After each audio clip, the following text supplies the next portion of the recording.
This is podcast 23 with Alton. Alton, welcome. Hey, glad to be here, Austin.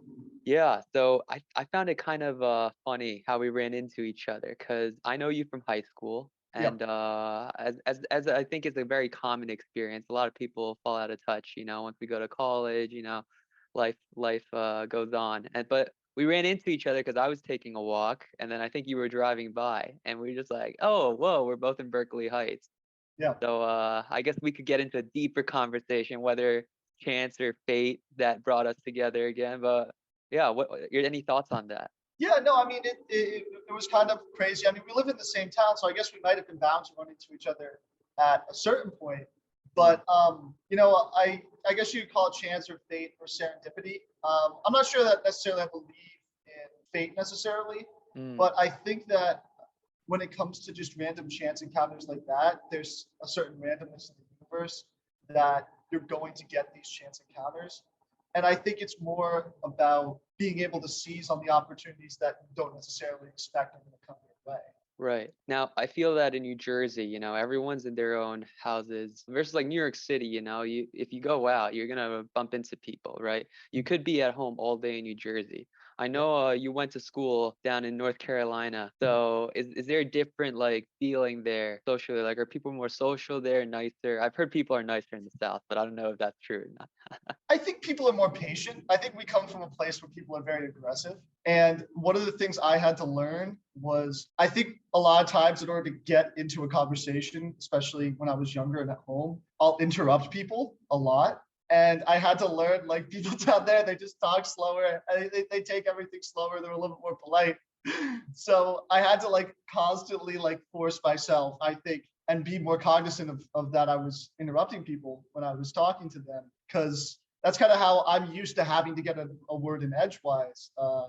But it was a little bit different down there. Yeah, I mean, I think that people are always people, Mm. but there is a little bit of a different culture when you go there, beyond just the differences in fast food restaurants. I think I think that they have Chick-fil-A is their coming up here, right? yeah, Chick-fil-A, Bojangles, Raising Cane's, they're all coming up here slowly. You're gonna start seeing those two up in New Jersey. Dang, I've only heard of Chick-fil-A. I haven't heard of Bojangles, and what's the other one? Raising Cane's, Oh, that's more Raising. like Louisiana, but Oh man, we're gonna I start only know seeing Popeyes. yeah, no, we're gonna start seeing those come up here. Mm. I've read that they're expanding all of those restaurants into New Jersey. Oh So wow. Okay, yeah, we're get getting ready for the. some more Southern fast food, Austin. Yeah, I like it. I like it. I really like Chick-fil-A. Yeah, but I don't know what is the New Jersey restaurant that's going down south? Are we like South's coming up? Are we going down too? Yeah, you see, that's the thing. When it comes to us, I don't think we really have as much fast food. The only fast food place that they really don't have down there is like White Castle, and Okay. that's But we White don't even Castle. really go. Yeah. Yeah, White Castle. It kind of has like this its own thing, White Castle. But Mm, mm, what we have that they don't do down there are pizza and especially bagels. They do pizza down there, but it's all New York style, and mm. they don't do it as well as we do up here, honestly. And then the bagels, they can't really make as good of a bagel, I think, outside of the New York City metropolitan area as we make here. Well, Yeah, we no, are famous for our bagels. Yes. yeah. So that's what we So got, I think, food wise. gotcha. I guess I want to talk a little bit about academia since I mean after we both we were kind of like overachievers in high school in a bit, right? We're strive for the best in a way, right? Well, Yeah. once you get to college, I feel it's a different game in a Mhm. way. It's not all about academics, and it gets more open-ended and even more so after you graduate. Yeah. Did you feel like that there was like a rules change when you get to college? And how did that turn out for you I guess those 4 years? Yeah. I think that there definitely was a big difference. I think it's just growing up and maturing and changing in a little in a way because everybody I Mm, think is a little bit more, obviously mature in college. And I think people also begin to specify their interests a little bit more in mm, college. At least that was my experience. In high school, I don't know about you. I did so many different clubs in high school. mm, I did Model UN, FBLA, Latin Club, marching band, fencing. The list goes on. I'm mm, sure I did Science Olympiad one year. you just did so many different activities. And it's not that I didn't devote time to all the different activities I did. I just was very varied in what I did. You And did a lot. Yes, I I did a remember. lot of different things. Yeah. And then when you enter college, I think it's not as much doing as many different things as you kind of do less things, but you probably do them a little bit more intense. Like in Mm, college, I did marching band, I did Relay for Life, which is a organization that helps fight cancer. I mm, also actually did that in high school as well. And then, except for that, those were my two main activities that I did outside of, going to classes because, college marching band was different than high school marching band, but it was also more mm, year round. And mm. then, it's a little bit, I think, different in terms of what you have time to do and how your schedule fits in. Right. For high school, at least, it's very structured, like from Yes. 8 to 2 or Mhm. 2:45 for us, right? It's Yeah. just constant classes. College is all spread out, Mhm. and then I guess for clubs too, clubs are usually like I guess you hold the meetings during lunch, right? So it's you kind of sacrifice your lunch to do all these different clubs, and then after school time, it's usually your marching band, the sports, and all of that. Do you think that, like, I mean, for a college student right now, I believe they probably still like going through what we went through, and that you need to do all this to show that you're well-rounded, you're an excelling student, right? Is that necessary or throws the student off from where they should be in college? Like, if someone in high school just wanted to pursue their interest, would that be better than trying to like do everything? Do you know what I mean? I think that it is better to do it. I think that a lot of times, though, I think that the reason why, I don't think it's the reason why colleges necessarily want it, but I think a lot of the reason why I think it is a good idea to do a lot of different stuff in high school Mm, is because I feel like high school is really the first time when you begin to form yourself. I mm, think outside of, you being a kid or, right. your parents or within your family, it's really, I think, the time when you start maturing. Obviously, college is then another step. And then after college is then the Mm, final step, the, I guess, ever continuing process of getting older, maturing and changing. right. But high school is definitely that first time. And I think Mm, at that time, you have to really figure out what you like and what you don't like. And if you have to do, a bunch of different stuff to begin to figure that out and explore mm, yourself, I think that that's beneficial. Um, right. so even if, you might be doing a bunch of stuff that's unrelated or you might not like what you're doing, even if you don't like it, it's still not a waste of time because it's a valuable experience to understand, wow, I didn't like this, or I like this certain aspect of this. Maybe this Mm, would be better suited for me. right. But I think that a lot of times we do have high school kids do way too much. Uh, Mm, I look back, I don't know about you, I look back at how much I did in high school and how much time I spent in everything. And and the stress I had, and I guess mm, the weight I put on so much of what I did. I put so much weight and so much importance on what I did. And mm, I think that, in the end, it's not that it obviously doesn't matter, but I think that just being like, this is just a small step in the process that is your life. uh-huh. And if you stumble here, you are so young that you will have the entirety of your life to unstumble or to get back. That I think that would have been something that I would definitely tell at least my high school self is, And I feel about your some high time. school self would not have listened to you at No, that no, I'm point. not sure he would have. I'm not sure he would have. My high school self was very, achievement oriented, goal oriented, and wanted to achieve at the highest level at Right, all right. times. I think you And bring up really didn't take well to two great failure. points. Two great points there. One is that we should be trying these things out in high school, right? Because I mean, when else are you gonna try? College is kind of late in a way to start, but I mean, you could still start, but it's like you have the opportunities in high school, why not go for it? And two, it's like I think there's this linear mentality like Yeah, going on. It's like if you don't get good grades in high school, you don't do the club, you won't get into a good college. And then if you won't get a good college, you won't get a good job, your life is over or something like that. Like I feel like it's an unspoken like mentality. And it's just like you should just pick yourself up where you are. I mean, it sounds easy yeah, to say, but I also like yeah, if you're down in the dumps, like it's very hard to pick yourself up. But I think that this idea that everyone's going at their own pace, I think needs to be brought out a bit more. I don't know yeah. what you think about that, but No, I think you definitely bring up a very poignant point there about I guess the linear nature of how we view things. And I think it actually comes back to almost what we were talking about at the beginning of the podcast, mm, that we, I think, like to plan So, people I think Yeah. like you and I like to plan our life. And we'd like to think that even at the youngest age, we had this linear path and that there's one path to get to where we want to be. And Mm, where we want to be is objectively the best path. That is right. objectively how I'm going to be the happiest. If I Mm, achieve this, and I need to do this, this, and this to achieve it. And if I don't, then you're I'm screwed. not, I'm going to be miserable. I'm going to be a miserable nobody. Mm, Um, I think it kind of goes back to what we were talking about with fate and chance. We mm, want to plan that stuff, but sometimes it's the opportunities that we don't plan for that end up being, what we actually are the right. happiest doing or have the most fun doing, or we find the most productive. Right. I didn't plan. That wasn't in my life plan. Like after college, I'm gonna move back home and meet Austin Wong again. And Yeah. after we had a talk for 4 years, and we're gonna, Mm, you know, go on to, have a bunch do a of fun podcast. times together, do a podcast. Like, Right. but this has been a really fun experience. So Mm, mm, I think that might get lost, and those things might get lost in, I guess, the bigger picture that we like to right. plan ourselves in, and Right. that we don't expect these unexpected moments to, I guess, have either a big impact on our life or even affect our lives positively or change our trajectory.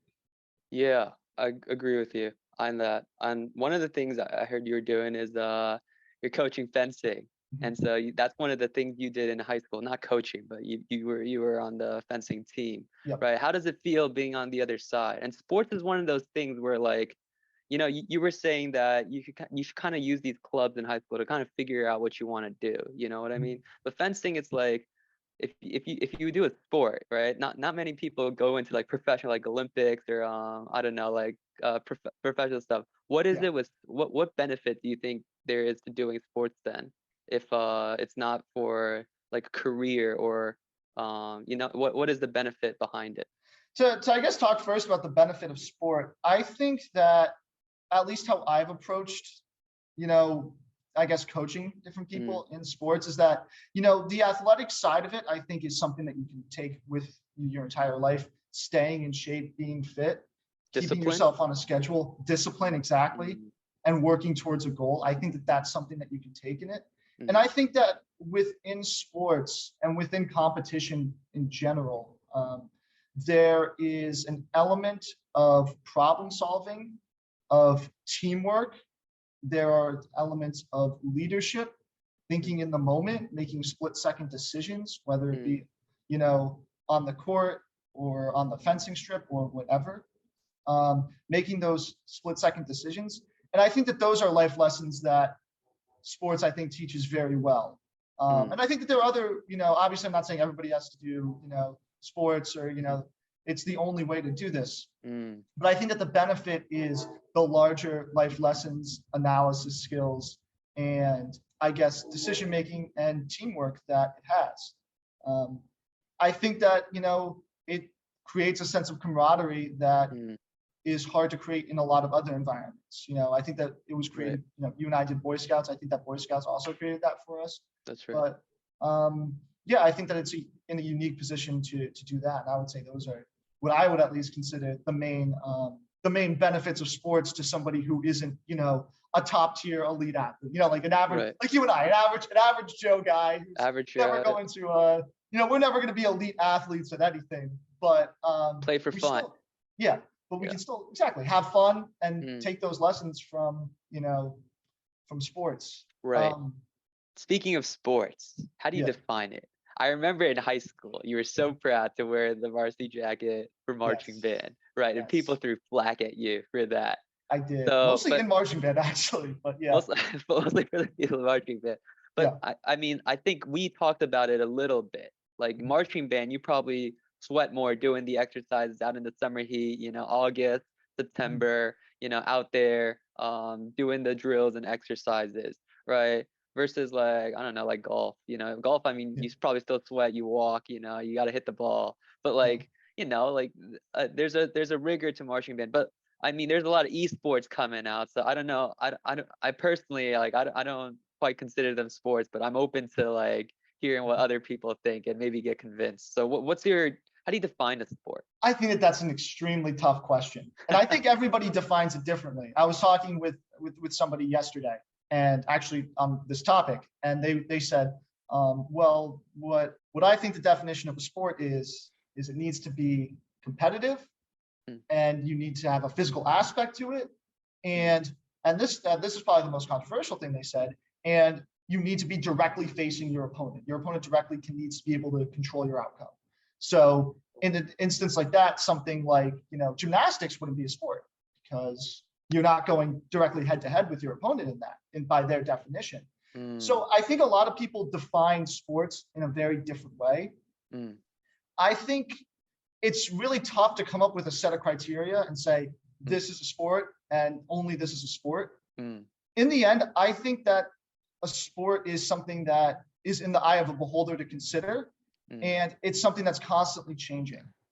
For example, and I apologize if I'm going to go on a tangent for history in history. No worries. I love sports history. You take a look at the origins of, we'll use football, for example, either Okay. American or soccer. It's actually irrelevant in this specific analogy. Mm, But that starts out as, this mob game. Actually, we'll use football. It starts out as this mob game played between, two towns in England with this ball. And you take a mm, look at it now, the standardization that we have in modern sports doesn't exist. The comprehensive rule sets, the yeah. officiating, Mm, it's a physical competition, mm, but it wouldn't really be something that we would look at now and say, oh, this is, a traditional sport. That right. in America, it goes into colleges. And football at that time becomes a hazing ritual that Mm, colleges are using to haze the freshmen. They'll have a football game between all the seniors and all the freshmen and it's not quite what we would consider football now, but it's an evolution between modern football mm, and that original mob football in England. mm, And it was all of the upperclassmen coming and beating up on all the younger classmen guys in this game setting. right. Um, and was that a sport? We probably wouldn't say so, but at the Mm, time. And then as we evolve into the modern day, sports get a lot more standardized, codified. We get all mm, the rules. In football, you get you know specified positions now that can do mm, certain things and have specific places on the field. And now we have, like you said, stuff like esports coming in and stuff like that, where people look at esports or something maybe like darts or poker, mm, and they look at that and they say, well, that's not a sport because you're not having a physical aspect of it, you right. know. Right. But I mean, and if that's where you draw the line for sports, I'm not going to argue and say, oh, well, you're objectively wrong. I think that that Mm, is a valid criticism to make. And I think that was valid for people to say, oh, I don't consider marching band a sport. But at the mm, same time, that doesn't mean it's, less of a competition than something else, that you're not exerting physical activity, or that there's right. not skill involved in it. And that doesn't mean that somebody else is wrong, in my opinion, at least, Mm, for calling it a sport. Because I think right. that sport is a word that is constantly taking on new meaning and was Mm. honestly never well defined in the first place. Yeah, if I I think you gave a really good and detailed answer with the sports thing. I've also heard separating sport from fitness. Mhm. Like sport, I've heard people say that I like doing sports. I like doing an activity with other people, Yeah. but I don't like running or Mhm. doing push-ups or Yeah. keeping in shape, right? Mhm. Does sports need to lead to fitness, or there's some activities we do that sports you do that don't necessarily lead to you being more fit? I mean, I think that it's a question of what fitness is. I feel like that's such a weird answer, but Well, it's a good answer. um, I think that most sports you're going to be developing some sort of muscular skill. Mm, At least in traditional sports, maybe not something like esports, though you'll probably still keyboard skills. develop some keyboard skills and coordination. But it's a question of, I guess, whether or not that skill is actually going to be, helpful to your body, or Mm, if it could actually detriment your health. I mean, we take a look at something like football, for example, where these people, people get a lot of injuries, people's bodies break down a lot, and even mentally, if you play football, you can get CTE. mm, So I would say that's not, obviously you're staying in great shape and you are improving your health in some aspects, but there are, of course, risks to it. right. Um, for me personally, the reason I lift weights fairly regularly, and the reason I initially got into that is because in fencing, my coach told me when I was in high school, he was like, listen, as you're getting older, you have to be aware of what toll this sport takes on your body. The way you move in fencing is uneven towards the halves of your body. Mm, So if you don't take steps to counteract that, you can, kind of throw off the muscular balance of your body between left mm, and right, which can lead to issues, down the line. So that's actually originally what got me into weightlifting, because the best way to do that mm, is to lift it out on both sides and make sure that the strengths are kind of equal on each side. So that's actually originally why I got into weightlifting, was kind of to make sure that fencing was contributing to my fitness and not going to be causing me, physical health problems as I got older. Do you do foil in fencing? Yes, I coach and fence foil. Yeah. Gotcha. When you coach, what do you think is the most important thing to tell the student? Is it the blade work? Is it the footwork? Is it they just got to keep in shape? Like what is it you try to bestow upon people? Well, I guess from a technical perspective, it's the footwork Mm. 100%. It's the most important. Like, listen, you can have great blade work, but if you can't move, your blade work means nothing.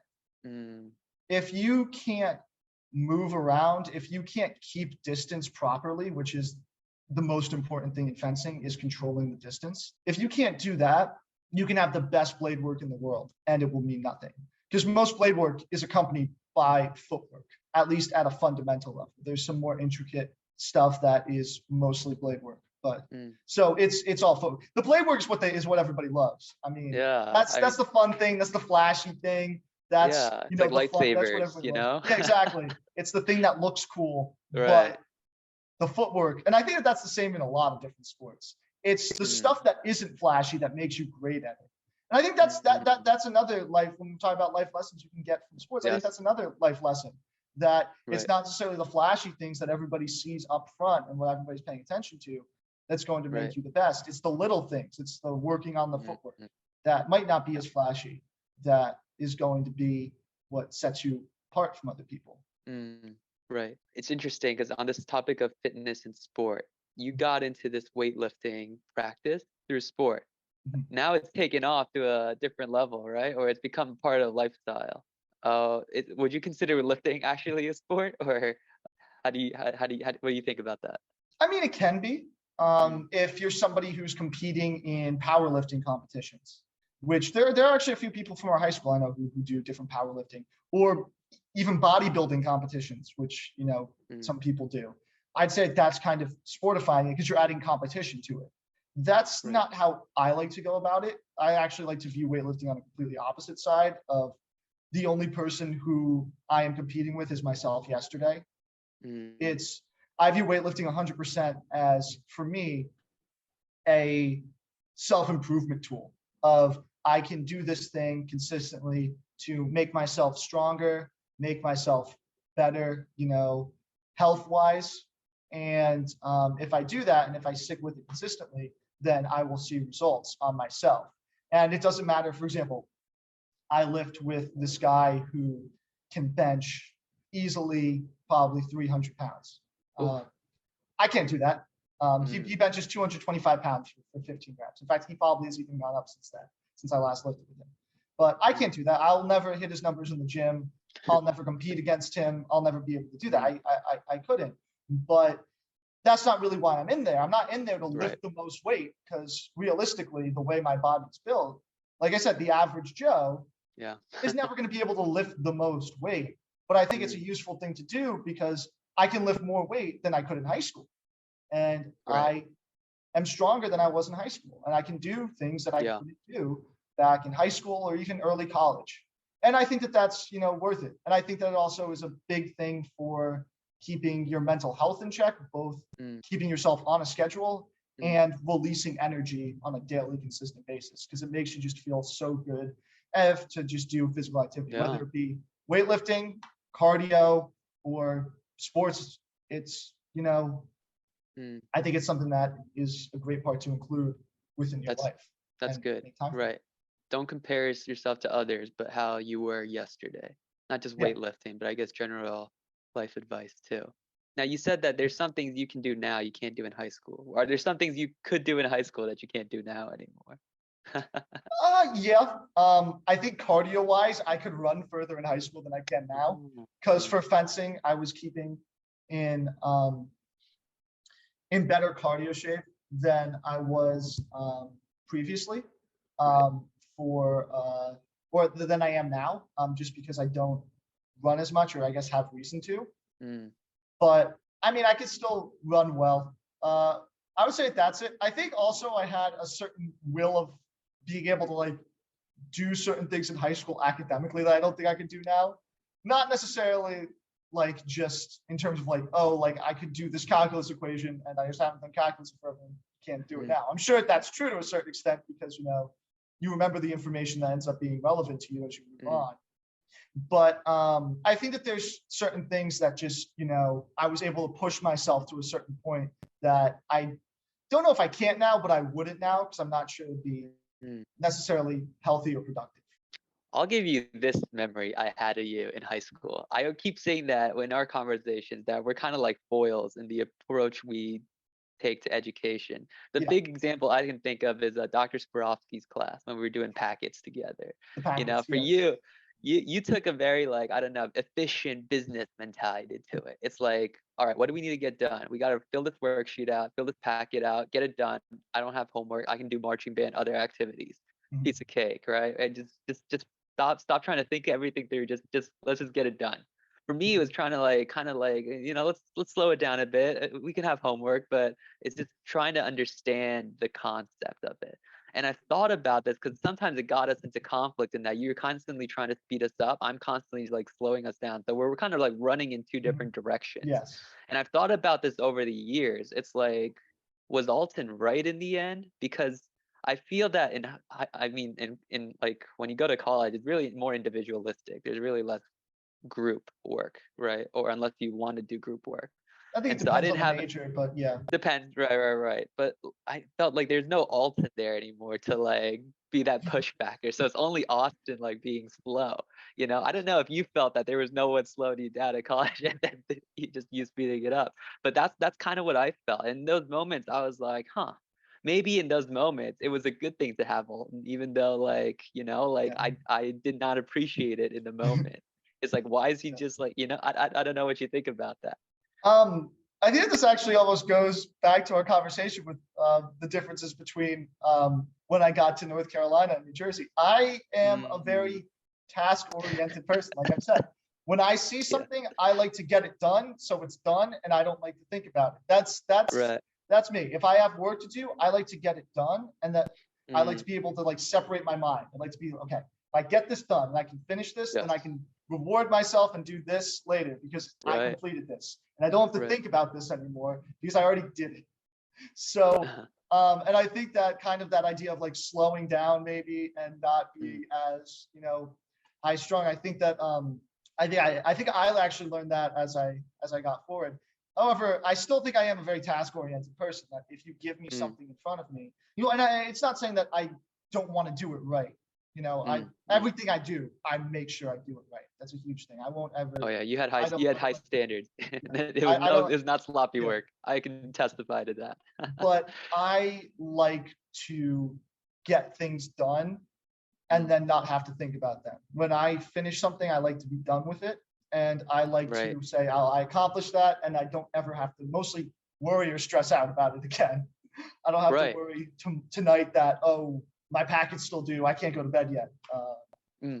Yeah, So that's right. probably so that's probably why I want to go at that speed because in my mind, if I have 45 minutes and I can get something done, and then I don't have to do it later, I want to get it done right now. Right. So one thing I'm finding like contradictory in my life, it's like this idea, we're both very task oriented, get things done. But at the same time, we talked about it a little bit earlier. It's like taking a step back and just like chill out a bit, like see the bigger picture. You know, Yes. like you say that like there's some things you can get done in high school that you can't now. I feel like one of it is that discipline, like just sit down and get like I feel I can't do a packet anymore in a way. So if you put a packet in front of me, like I can't it won't be done in 45 minutes anymore. Does that taking a step back, unfocused, you in a way of being task oriented? I think it could. I think it's not necessarily a bad thing because at a certain point, you also have to ask yourself, where is this task actually taking me? Because if you're just completing tasks to complete tasks and accomplish things, that's great in its own right. Hmm. But if you are trying to, go down a certain path, well, you might be doing, you might be exerting a bunch of effort in one direction and never really evaluating, is this actually the direction that is going to make me happy or is going to be I something want to that do. I Right. want to do, Mm, I think that there's something to be said with that. And right. again, we all want to plan out everything and have these perfect plans, but life doesn't let us have perfect plans in the end. Uh-huh. So Right. it's tough. But yeah, I think also the biggest difference between now and high school is that in high school you get a packet, right? In high school you get a packet. Yes. You can easily be task oriented in high school Right. because a teacher will give you a task and you Mm, don't really question of you don't really question of oh, do I have to do it? You're in a class, so either you're going to do it and yeah. get a good grade, and that's the ultimate end goal is to get a good grade, to do Mm, this, and that's how you succeed in that class. mm, Whereas in life right. it's more open ended how you succeed. You Yeah. don't No packets in life. Yeah, your boss isn't gonna be like, okay, Austin, here's your packet to do for this data science project. Uh-huh. And if you do it right, Austin, I'm gonna give you an A. And that is going to make you that means you're gonna succeed here if you get A's from me. That's not how life Right. works, obviously. Exactly. You Right. know, school is a different beast in that way. It's more Mm, structured. And yeah. it's more start and finish as opposed to life, which I think, just can get a little bit more messy and complicated. Yeah. School is definitely a different structure of rules than I think rest of life and society in general. We talked about perfect plans. Wow, COVID. Am I right? Oh gosh, Like yes. completely upended a lot of people's plans, right? Sometimes for the better, many times, I guess, for a lot of people, especially if you died from COVID, it's for the worst, right? We were in junior year, I think spring when COVID, March 2020, right? So did you I come was back? Yeah, what was your story with that? I was in the United Kingdom when it hit. Uh, I was studying abroad in a completely separate country. So Mhm. for me, it was interesting because it happened in steps. I don't know. It's funny because I feel like my experience is much different than people who were in the U.S. Like most of my friends Let's were like, hear it. Let's hear it. Yeah. because most of my friends are like, oh, I went on spring break and just never came back and COVID started. I'm like, Yeah. what happened for Yeah. me is the way school works in the UK, and I think a lot of Europe is they have a lot longer finals periods. And then at least at my school, they had a long finals period and they had like a 3 week spring break beforehand. So 3 weeks. yeah, it was a long spring break before finals. Oh, It's like two, or it okay. might not have been three, it might have been two, but it was a Okay. long, Okay. still like Yeah, that's two week pretty, spring that's break. still, yeah. Very long spring Yeah. break before Right. finals. So it was like instruction, spring break, finals. Then finals was even largely a break because unless you have a final, you don't actually Mhm. have to anything to do. Right. So I kind of planned a lot of my travel for the back end of it, and COVID like slowly swept through Europe. So at first, I'm a huge history guy. Like I said, I love ancient Rome. First thing I want to do, I want to go to Rome. Oh man. First place that gets hit by COVID in Europe, Italy. Oh, you were in So Italy that time. I was not in Italy, but it was like, well, I have to cross off Italy. Can't go there now. And Oh then it yeah. slowly starts spreading through all of Southern Europe. So I'm like, well, I might not be able to visit all these places. I was able to go to Belgium. Then I went back to the United Kingdom. And I'm like, well, I might just have to limit my travel to Scandinavia and Ireland. And then it's like, oh, okay. I'm coming home now. And What part of UK were you in? I was Scotland, in England, Manchester. Manchester. Is that Yes. England? Yes. Okay. It's northern England. It's northern. Okay. Okay. Yeah. Gotcha. And so you were like going home now? Yeah, What I was what like, what, and then what I was was like, that? hey, gotta go home now. Is it summer? Summer, spring? This Yeah. is when it had to hit. So this would have been March. And March? Oh, okay. then it's like, and everybody's rushing to get home. All the flights, like everybody's flight went through Newark, Oh which man. worked well for me. And all the flights, are directed at home. Mm. And I had to, the day I was supposed to fly with one of our friends from high school to meet him in the Netherlands for a weekend, I ended up flying back to New Jersey, and then quarantine. And then it was like right when I got home, it's like right when I re-entered America, it was quarantine time. Yeah. I didn't really quarantine when I was in the UK, but when I got back, it's like now everybody's quarantining, and that's what we're doing, and we're in lockdown. So Right. that was my experience with the start of COVID. I see. I see. So when you started quarantine, I think everyone, like after March, it's like everyone's at their homes, right? It's like no more college campus, no more like you could interact with people, but it's usually virtual. Like I think there were very few people who were visiting because like visits were like, frowned upon because you want to stop the spread, right? And so Yeah. there's all this talk about that. But then when you realize after like a certain period of time, maybe 6 months, maybe a year, isolating people like that creates its own issues, not Yes. directly from COVID. Like for my grandpa, he used to go to the senior center. He walked there. So he got that. That was his daily exercise. When he got there, he was able to play board games with other seniors. Well, I mean, if you shut down the senior centers, that does stop the spread, and that's what the government did, right?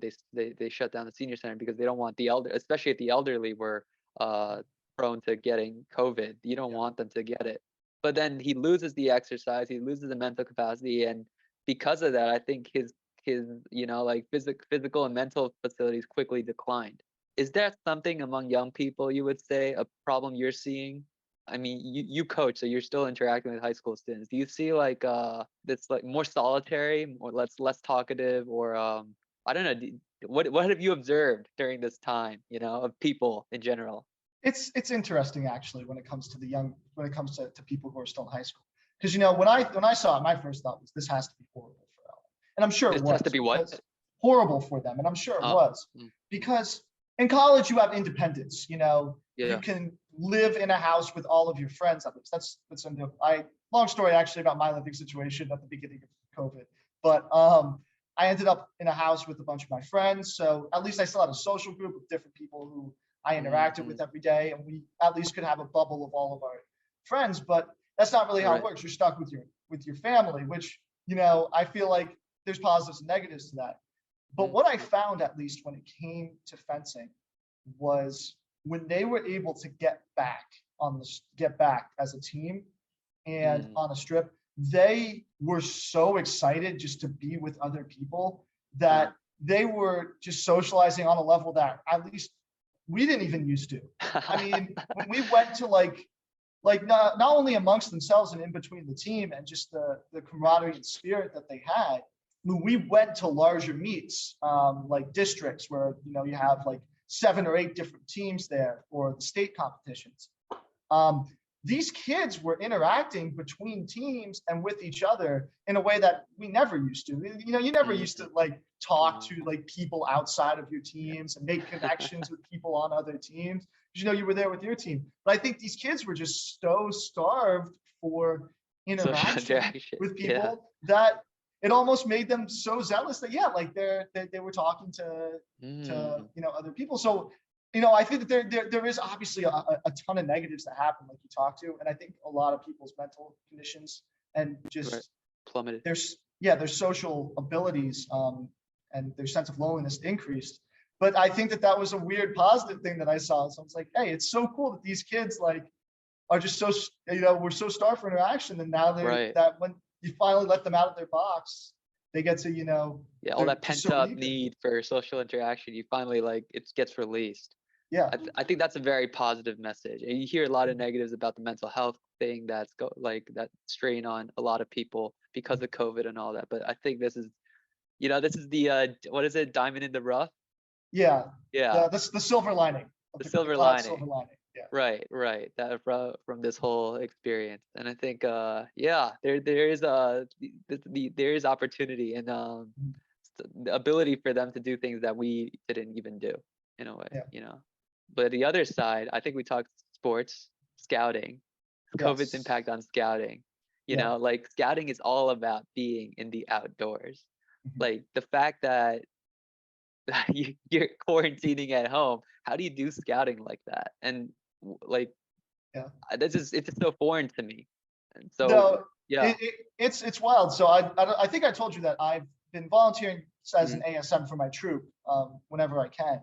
Assistant And scoutmaster, right? the assistant scoutmaster, yeah, sorry, Mhm. for my troop. It's okay. We Yeah, I have our gotta Boy Scout lingo. yeah, Yeah. I gotta make sure that I use the layman's terms. I can't use the the inside lingo. But Yeah. yeah, I've been volunteering as an assistant scoutmaster for my troop Mm. whenever I can. And they did a virtual camping trip where they all were on Zoom and like set up tents in their backyards, apparently, and did it. So I thought that was kind of fun. Mm. But I think it's tough, like you say, because a lot of Boy Scouts is going on overnight camping trips and coming together as a team with your patrol and with those around you to, sustain yourselves. Right. If it's That's the Sabattis, melting pot cook there. for yourself. And Right. yeah, it's a melting pot of different people that all have different interests because Boy Scouts covers such a wide variety of Right. interests. Right. And, and to achieve things like merit badges, cooking for yourselves, setting up your campsites, Mm. competing in scout games and competitions. And yeah, it's just sadly, I think it's impossible to recreate COVID in a situation. virtual environment. Right. And Right. yeah, I think that again, people adapted and they did their best when it came to scouting. Mm. But some of these kids, sadly, I think just fell behind, whether it be Right. with merit badges or rank advancement, because it's hard to do scouting virtually. Exactly. Really hard to Right. do scouting virtually. It has to be done. Like, I think I always compare Model UN to scouting. Model UN, you're basically there to debate, right? If you don't like to debate, you probably wouldn't have joined in the first place. With scouting, like you were saying, it's all different backgrounds, right? And then the thing is, like, you eat with other people. I think when you eat with other people, like things outside academics start showing up. Like living habits, cleanliness, ways of Yes. cooking, things like that. And then you start rubbing people the wrong way, or the right way, I guess. You can't get that gets into conflict and all that. But I think that's true. That's the genuineness that scouting, like, because you don't know about these other characters, like, I guess the underbelly of people like school clubs. You're with people 24/7 really in scouting. That's when you genuinely start knowing like who a person is and what they are, and to form like the deepest bonds or the deeper bonds. Like, I think that's necessity in a way. Yeah. I don't know if you have any thoughts about that. Yeah, no, I think that's I think that's actually a really insightful point. Mm. I'm not even sure I had considered before how scouting, yeah, because you are on these full day trips. And I think that, in some high level competitive sports and clubs, you might be doing overnight trips. And Yes, even Model UN sometimes, if you do a Model UN trip, sometimes you do it that over is a true. hotel and Right. stay. Right. But I think that the difference is that people are peachier when you're at a hotel and everything gets to be accommodated for you and you're not really Yes. facing much adversity. I mean, obviously you're competing in those things, so you're Right. facing adversity on the field, but your Right. actual everyday life, you're not struggling to, cook or do your basic needs or be in the Right. outdoors Right. 24/7. Right. So I think that there's a constant level of, even if it's not, high adversity, but a constant level of just adversity that Diversity. naturally Right. comes with camping for, if it's somewhere like Sabattis or Philmont, Mm. a full week to 2 weeks in the wilderness. Mm. That I think, like you said, really gets you to bond with a person and get to know them on a deeper level Right. because of the fact that, like you said, you're with them 24/7, and all of the filters that people put up and all the barriers that people like to put up and that we can put up for an hour to, even, 5-6 hours of, daytime interaction, you can't maintain that 24/7 Right. for a week-long period. So Right. eventually you get to see some stuff that, I think really bonds you with a person because you Yeah. get to see, I guess, their inner self. If we're Yes. going, I guess, a little wishy-washy sentimental. Right. Inner self. Yeah. I mean, we talked about summer camp Sabattis, I think you mentioned, right? I think the camp is in limbo right now. It's on its way to, it's being phased out in a way, right? But I think, like, Yes. for you and me, it's such a big part of our memory, at least, and then with people we met in scouting too. Like, that's where really the bond that keeps us together even still. Like, that's what Sabattis did. But is there a substitute for that, you think? Another camp in the Adirondacks, or? I think for them it's tough because it was one of the last wilderness base camps. Mm. And what that means is it was a camp where you had no cell signal. Mm. You were not near, you you weren't near home, you were 5 hours from home, and you Yeah. were in the middle of nowhere, and No you cooked. highways nearby. Yeah, no highways nearby, and you cooked for yourself, Mm, and there was no mess hall, which I think almost all other Boy Scout camps now have. mm. And I think that there's something about having to cook for yourself and clean up after yourself and make sure Get that food for yourself. and get food for yourself. Yeah, And I've got to walk to get food. yeah, exactly. I had to walk to get food from the commissary to Commissary. cook, Mm, and then bring it back to your campsite to cook it. Um, mm, and I think and not having the reliance of being right near home, taking that crutch that you might have in mm, another camp, that I think is it's tough to it's tough to recreate that in a place like Alamuchi or Winnebago, which are the other mm. two camps that's owned by our Boy Scout Council Right. that are closer to home. I think it's sadly tougher to create that. Now, as adults, if we wanted to do it, or we wanted to have that experience again, I think we could recreate it because you could go to the Catskills, for example, and Uh, cook for yourself, backpack across there, and do right. that with a bunch of different people for a few trips. Mm, But I think that to get that for someone in their youth is an essential it's- step to maturity. right. And yeah, sadly, I think that there is something lost there. Um, Yeah.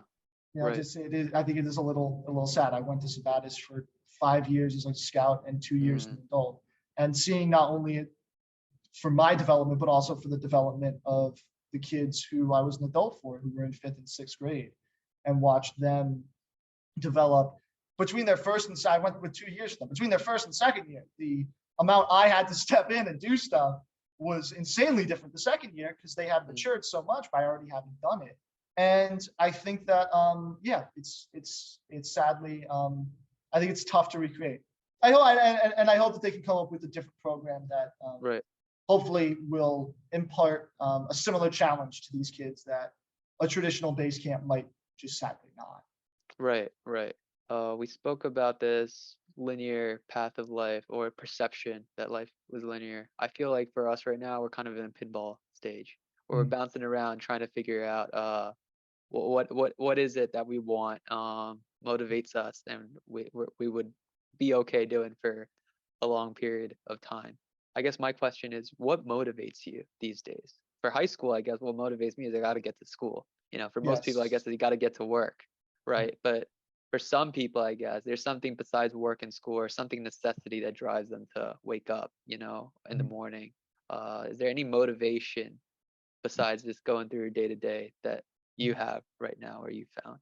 I think that the most important thing in staying Mm, motivated is setting goals for yourself.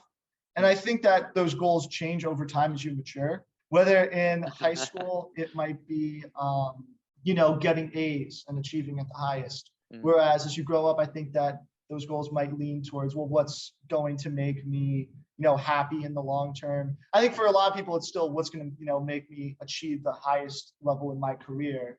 For me, I think at the moment I'm in a stage where I have confidence in my abilities to do things, but it's I've succeeded in different areas, but I haven't been necessarily happy when I've succeeded in mm, those areas.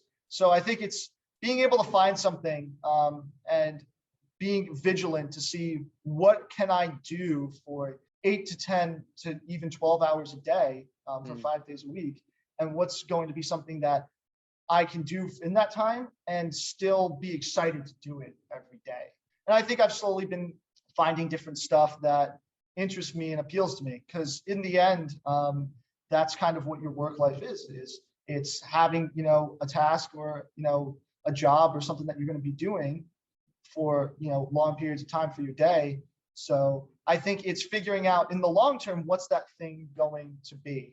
right. Because like I said, I think previously I had a very linear path in my head, and then I Mm, hit mm, a roadblock of well, maybe I actually don't enjoy doing this as much. So what is mm. going to be that thing? And I think finding that thing that excites me is what motivates me, is Right. figuring out, Right. well, what could that thing be? And how can I begin to develop skills to get me to that thing? Because, I think that we all constantly can develop and improve to get towards the goals we want to hit and achieve. How about habit? because I'll give you an example, like doing this podcast. You're Mhm. actually the first one I've done in, I think, 1 to 2 months. And I'm, so I'm when, honored. I'm honored huh? by that. Thank you. I said I'm honored. Thank you. Oh, you're welcome. You're welcome. But it just, when I stopped, I originally was like, I'm just gonna stop for 1 to 2 weeks. Then Mhm. when 1 to 2 weeks happen, it's like, Yes. maybe I need one or two more weeks, Mhm. right? And so once you stop, it's almost like hard to start up again. Versus if you like, there were some days when I was doing the earlier podcast where like I just like, oh my gosh, like I still didn't even edit like the one prior, like, and I'm recording another one. But like it kept you in the game in a way, Yeah. but is habit something that motivates people too? It's just something you do. Yeah. It's a kind of like footwork and fencing, I guess. It's almost muscle memory in a way. Does that play a role?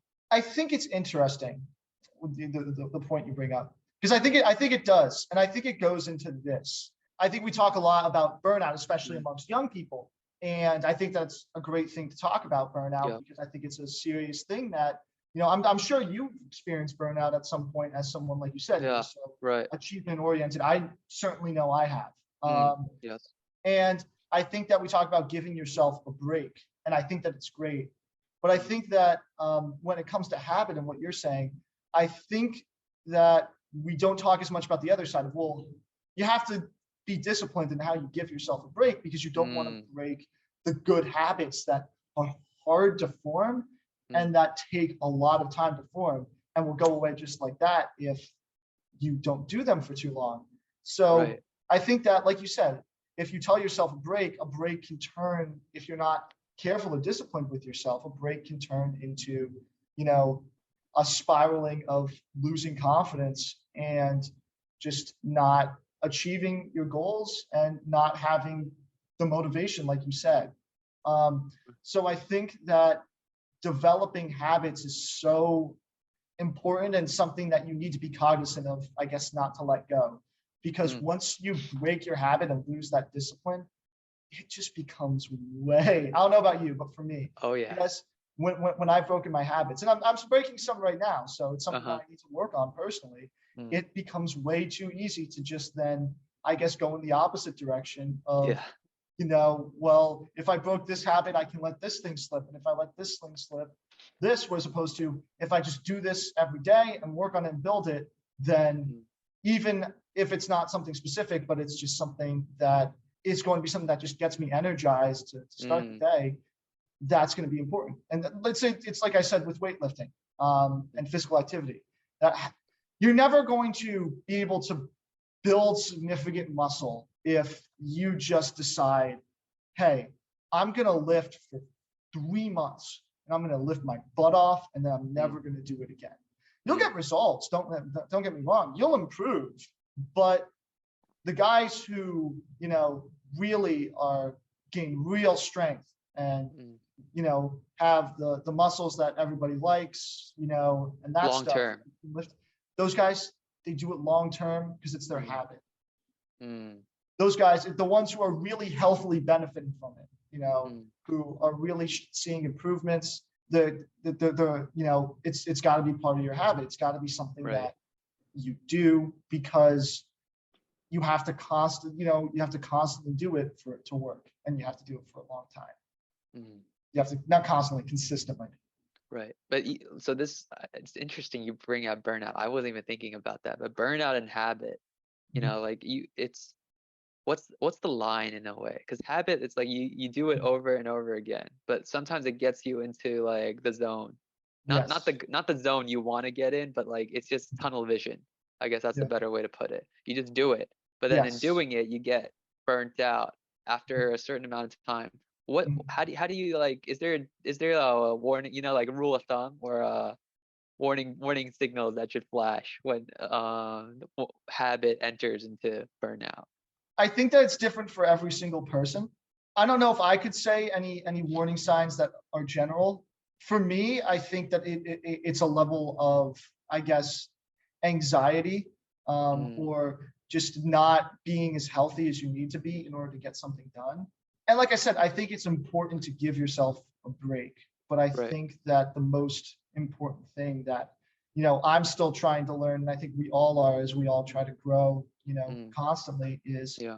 you also have to be, I think, disciplined on that side of the break. So Right.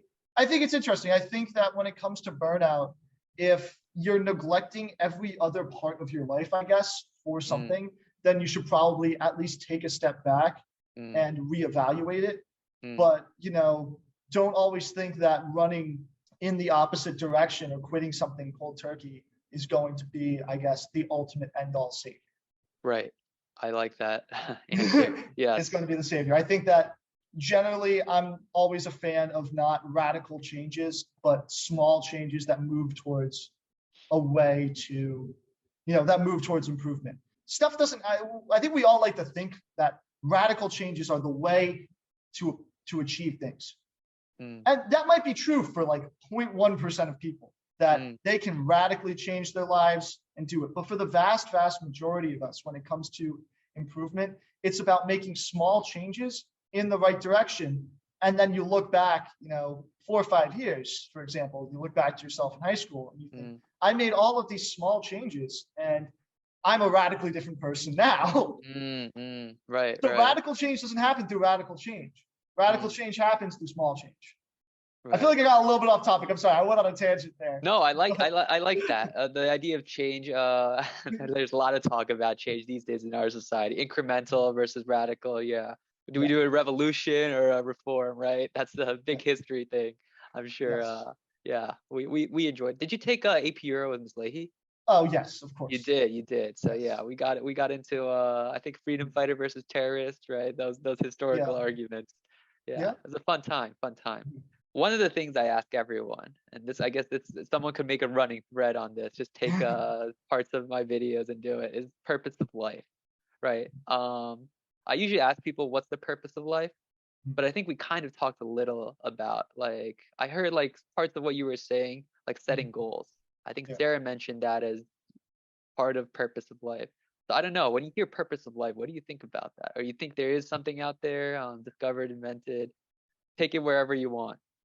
I think the purpose of life is tough because I think that we'd all like I was saying with planning, we'd all Mm. like there to be one ultimate purpose Yeah. that, and maybe this is more into my psyche that I would think Mm. that, but I think that we all think it'd be easy if there was one ultimate purpose that every person could strive for.